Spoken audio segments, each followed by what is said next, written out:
Est-ce que les drivers Mizuno vont arrêter de se faire victimiser par les autres en 2023? Réponse tout de suite. Allez, on attaque cette nouvelle gamme ST230 2023 de Mizuno. Avec le bois de parcours, on vous en a déjà parlé, c'est pour nous depuis 2 saisons ce qui se fait de mieux. Le STZ230 avec sa jolie couronne en carbone, ça avance fort, c'est très joli, ça sonne juste comme il faut et c'est toujours une grosse satisfaction.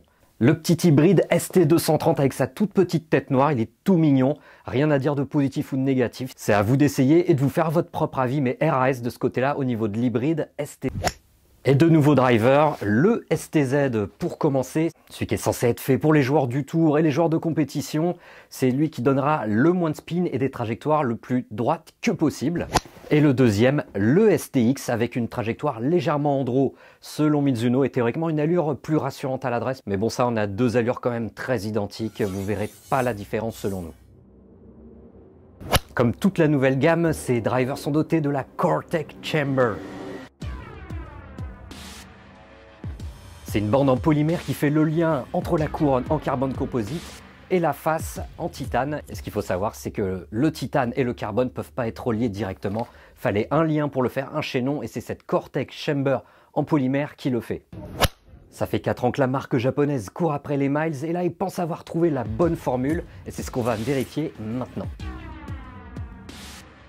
Déjà, qu'est-ce qui se passe à l'adresse? On reste sur les méthodes, sur les recettes de 2022 et du STZ220. Quand on pose à l'adresse, c'est toujours cette belle couronne en carbone composite gris et noir. Ça brille juste comme il faut et ça continue de sonner vraiment très bien. Les volumes sont hyper bien exploités. On a une tête de 460 cm3, un peu ronde, hyper rassurante à l'adresse. Et vraiment, quand on pose ces 2 ST devant la balle, on n'a qu'une envie, mettre des gros mawash. Et donc selon nos tests, les 2 ST230 semblent bien avoir fait passer un step à Mizuno face à Callaway, Ping et TaylorMade, qui sont les gérants du marché et qui les éclataient en termes de vitesse de balle et de smash factor depuis 4 ans. Les 2 drivers nippons font jeu égal, voire même un peu mieux que le Stealth 2, qui nous sert de driver de référence cette saison.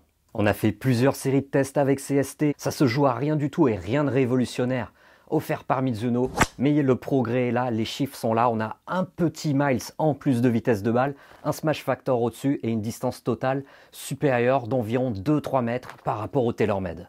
Donc conclusion, après 4 années à se faire taper sur la tronche par les autres marques, oui, Mizuno est dans la cour des grands question driver. Petit bémol maintenant, avec le taux de spin, Mizuno a annoncé 2 drivers avec des taux de spin très bas. Ça ne s'est pas vérifié chez nous avec 200 à 500 RPM en plus avec les drivers de Mizuno. Avant, ces drivers, ils brillaient par leur constance. Ça avançait pas très vite, mais on tapait vraiment droit avec une belle constance de trajectoire. Ça, on l'a un petit peu perdu. Et donc, il semble que cette prise de testostérone, cette prise de muscle des ST230 ait nui à leur constance. Et ça s'est particulièrement vérifié avec le STZ qui est pourtant censé viser les joueurs pro et les joueurs de compétition et qui est censé être le plus constant des 2 proposés par Mizuno.